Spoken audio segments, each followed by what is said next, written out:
In the early 1960s, when American engineers were already wiring computers into room-sized brains and test pilots were riding rockets toward the edge of space, there was a different kind of engineering problem being solved in a damp Berlin basement. It did not involve silicon or supersonic flight. It involved a shovel, a compass, and the question of how to dig under a wall that the Soviet Union swore could never be crossed. On a map, the line dividing East and West Berlin looked simple: a few strokes of ink, a color change, a label, Soviet sector here, American sector there. On the ground, that line ran straight down the middle of places like Heidelberger Straße, a modest street where apartment blocks on one side belonged to West Berlin's Neukölln district, and houses on the other side were part of East Berlin's Treptow. It was one of those places where you could stand on the sidewalk and see with your own eyes how two systems treated the same city differently. On the eastern side, border police slept with Soviet-made Kalashnikovs propped against the wall and followed regulations drafted in ministries that took their orders from Moscow. On the western side, the same street was part of a city plugged into the American-led world. Neon lights, film crews, transistor radios picking up signals beamed across the Atlantic. Between them, the GDR had built not just a wall, but an entire ecosystem of control: fences, tripwires, alarm guns, floodlights, patrol roads laid out with military precision. For the East German leadership, backed by the Kremlin, this was advanced border technology.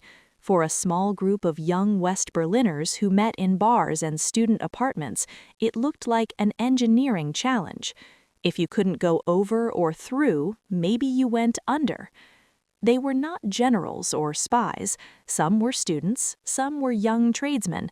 A few, like the former cycling champion Harry Seidel, had already tasted life under communism and had no desire to see their friends and family trapped there forever.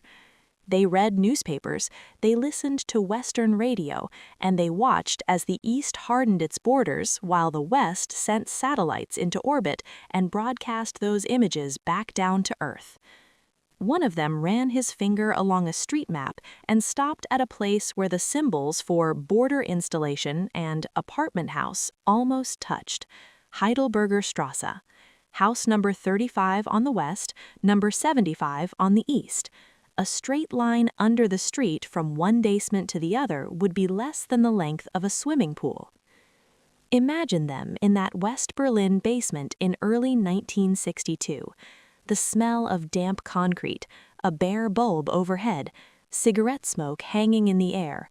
Someone has sketched the border on the wall in chalk. Someone else has brought a cheap builder's level and a tape measure. There's no blueprint, no CAD program, just a rough calculation. At this angle, for this distance, if you dig a tunnel a little over a meter high, you will emerge, if you are lucky, directly under an East Berlin house whose residents want nothing more than to step into the world the United States has helped build on the other side. They begin to dig. Night after night, they haul out buckets of dirt, loading them into sacks and hiding the spoil under floorboards or dumping it behind the building in the west. They shore up the walls with scavenged timber. They listen for footsteps overhead, for any sign that the neighbors have heard the muffled thud of their tools. Above ground, East German propaganda calls the barrier an anti-fascist protection wall. Below ground, a group of 20-somethings with more courage than sense are performing a physics experiment with their own lives as the variables. The first time a human being crawls through that finished tunnel, the air is thick and stale. The roof is so low that you cannot raise your head without hitting it.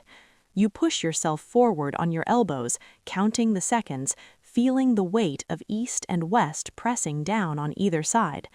Then your hands touch a brick wall. You tap. Someone taps back. You break through into the basement of Heidelberger Straße 75 in East Berlin. For the people waiting there, the sight is almost unbelievable. On their side of the street, the state has strung up barbed wire, planted mines, and stationed guards in watchtowers with rifles built in Soviet factories. They have been told again and again that the border is unbreakable, that the American-backed world on the other side is permanently out of reach. And yet, here in their own basement is a hole in the wall leading to the west, dug by men with shovels and determination.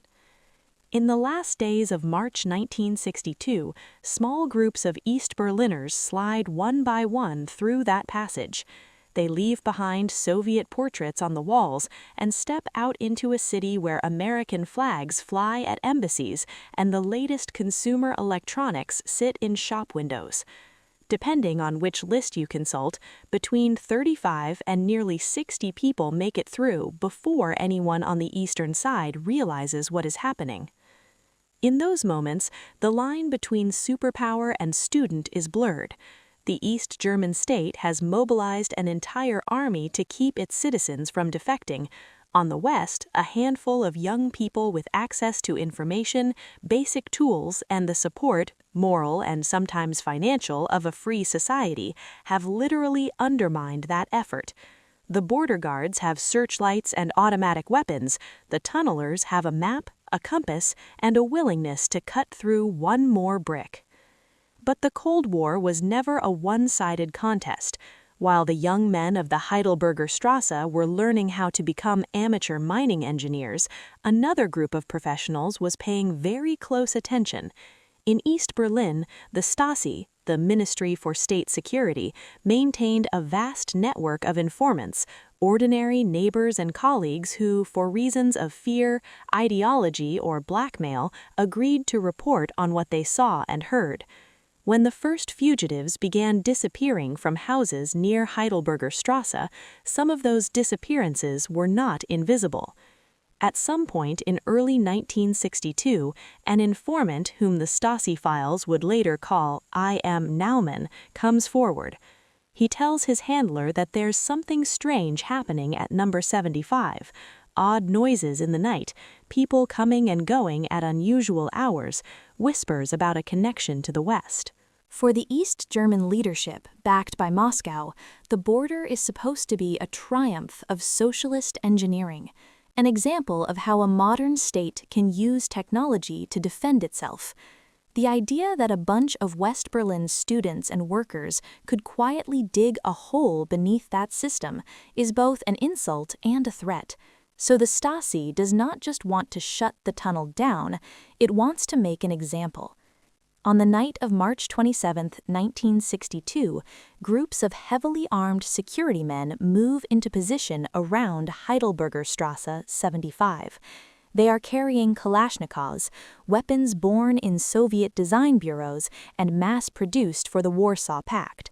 Some take up posts in the stairwell, others crouch in the darkened rooms above the basement, listening.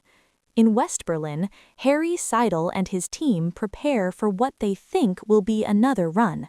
For them, this is part rescue mission, part technical challenge, part personal crusade against a system they view as fundamentally wrong. They check their flashlights, tighten ropes, and descend once more into the earth. In the basement on the eastern side, fugitives gather. Families with small bags, a few treasured photographs, maybe a hidden piece of jewelry. They have been told to be quiet, to move quickly when the moment comes. What they do not know is that the Stasi is already in the house, waiting between them and freedom. When the first of the Fluchthälter steps into the basement, the stillness shatters. Shouts, light, gunfire. Heinz Jercha, 28 years old, is one of the men on the western side helping to organize the escape. As bullets ricochet off the walls, he tries to pull back toward the tunnel entrance. A burst from a Kalashnikov catches him. He collapses, fatally wounded, the first tunnel helper killed by the East German security apparatus. Harry Seidel, closer to the opening, manages a desperate retreat. He throws himself into the mouth of the tunnel, slams a door, and crawls back toward West Berlin with the sound of gunfire echoing after him. On the eastern side, the Stasi has done exactly what it set out to do. It has turned a symbol of Western ingenuity into a scene of blood, and it has all the paperwork it needs to show its superiors that the class enemy has been repelled. For Western audiences, this is the kind of moment that crystallizes the contrast between systems. On one side, a state that sends heavily armed squads into a basement to shoot at unarmed young men coming to collect civilians. On the other, a city where those same young men can talk openly about their plans in cafes and student bars, funded in part by TV networks and non-profit groups determined to show the world what that wall really means.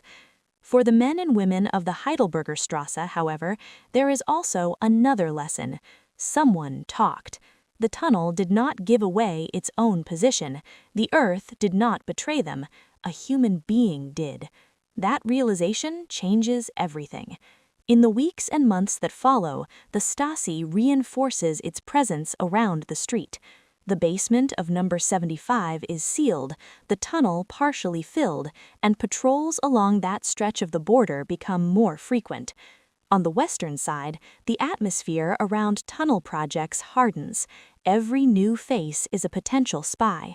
Every casual question about how the work is going sounds suddenly like an interrogation. You can see the ripple effect in other tunnel stories of the era.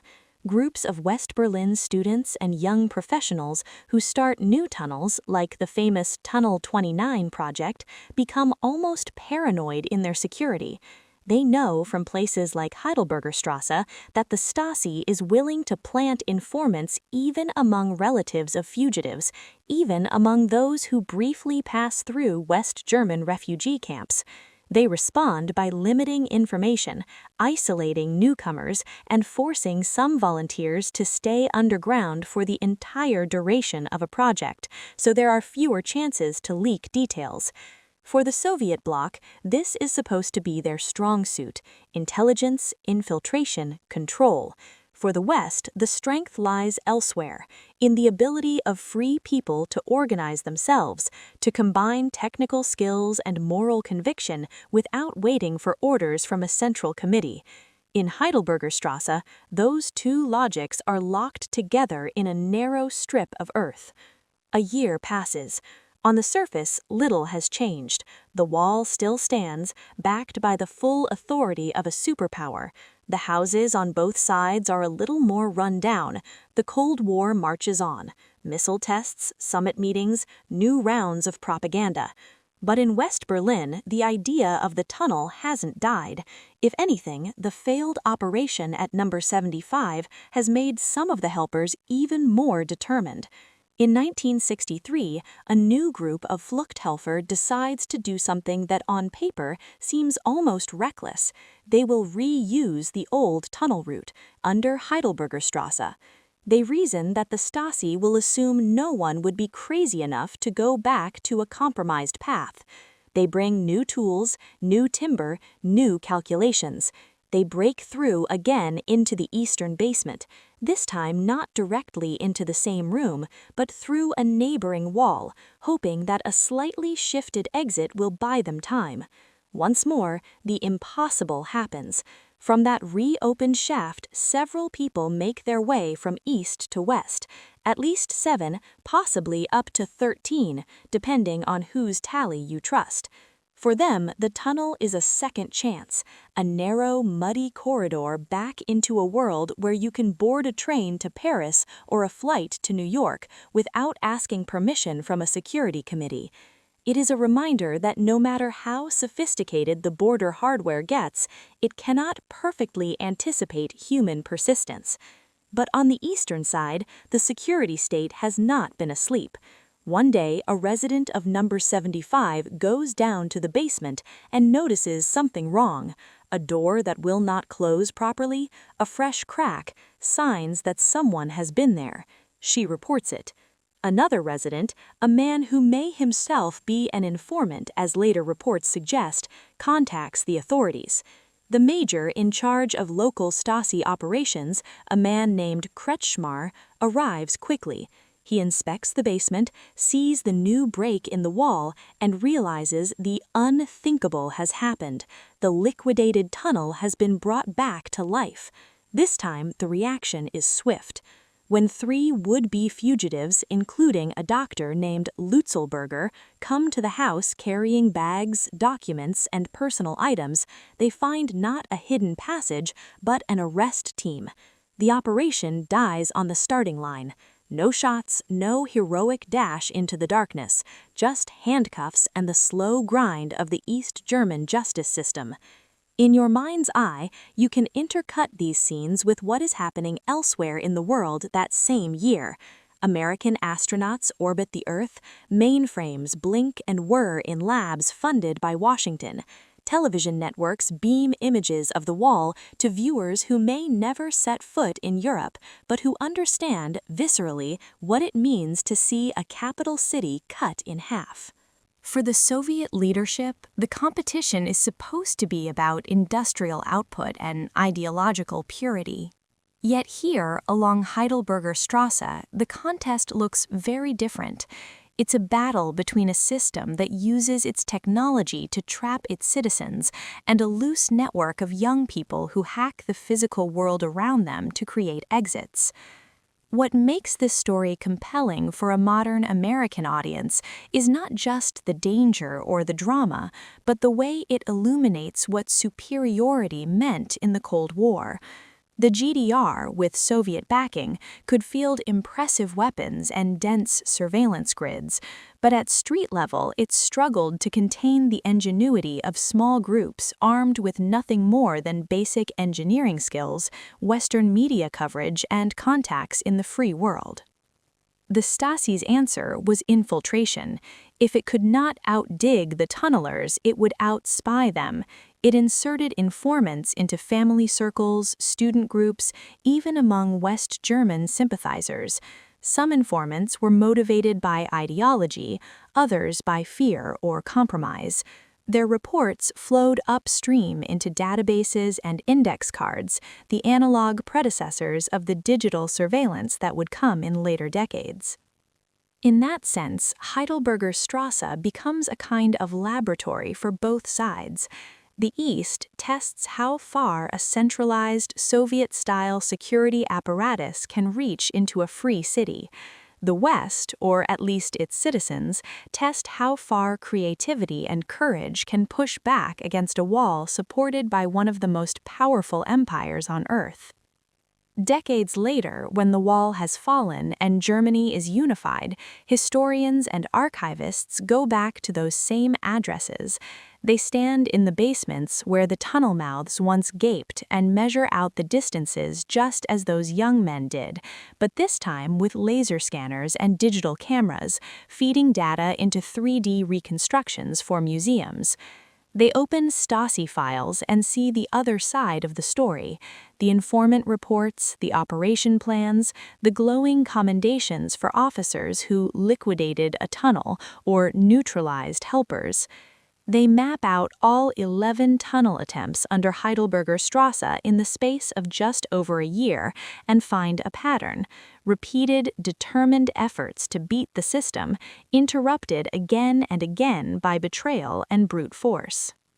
For Americans accustomed to seeing the Cold War as a clash of superpowers, this microhistory offers a different angle.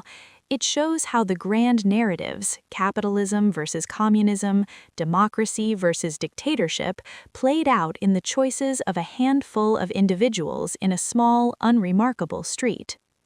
On one side, a government that built an elaborate Soviet-style machine for keeping people in, walls, fences, towers, and a secret police force that turned neighbors into censors. On the other, a community of young people who borrowed tools from construction sites, schematics from civil engineering textbooks, and moral support from a Western world that beamed its confidence through the air in the form of radio and television. Each time they dug, they made that border a little less absolute. Each time the Stasi shut them down, it exposed how fragile its own sense of control really was. If your system is strong, you don't have to fear shovels in the night. When you tell this story to an audience in the United States, there is a final twist to emphasize. At the time these tunnels were being dug, the world's attention was fixed on more visible symbols of technological competition: rockets on launch pads, missiles in silos, reconnaissance planes streaking across the sky. Both Washington and Moscow poured resources into those arenas, and rightly so, but the decision of ordinary East Germans to trust their lives to a muddy tunnel says something just as important about where they wanted to end up. They were not tunneling toward a vacuum, they were tunneling toward a society that, whatever its flaws, they associated with open borders, consumer choice, and the promise of upward mobility. They were tunneling toward a world that could put a TV camera on top of the wall and broadcast its existence to millions, embarrassing the regime that built it. The Soviet Union and its allies built a system that needed walls and in-house spies to keep people from leaving. The Western Alliance built a system so attractive that people were willing to literally go underground to reach it. That is not propaganda. That is the conclusion you reach when you follow the tunnels and read the arrest reports. Heidelberger Straße, from the point of view of a satellite, is just another thin line. From the point of view of a man with a shovel in his hands and a Kalashnikov aimed at his back, it was a front line in a very different kind of war, not just a war of armies, but a war of ideas, incentives, and imagination.